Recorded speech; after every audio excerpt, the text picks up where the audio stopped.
pendant longtemps, donc, il n'y a pas eu de soutien des décideurs donc, pour toute cette volonté donc, de promouvoir la culture togolaise.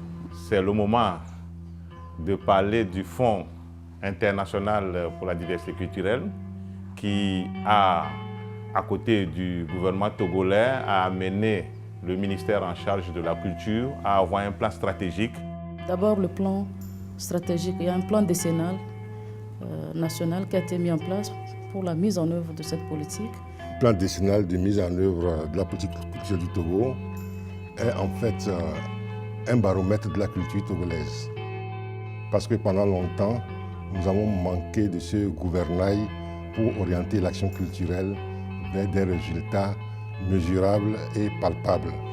Une volonté de faire sortir un peu le Togo de son isolement, de faire connaître le Togo sur la scène internationale. Concernant la FIDC, je pouvais dire que, à partir de la formation qu'on a fait, la formation de renforcement des capacités des artisans, je me sens confiant, j'ai de la confiance en moi. Il y a une dynamique à ce niveau qui se renforce également par la mise en place d'un fonds d'aide à la culture pour mieux accompagner les artistes, les promoteurs culturels, la diversité des expressions culturelles. Maintenant, de sillonner tout le pays pour montrer notre création à la population. Donc, il y a une avancée. Il y a eu une dynamisation de la culture, de l'art plastique en particulier. La cinématographie au Togo marche bien.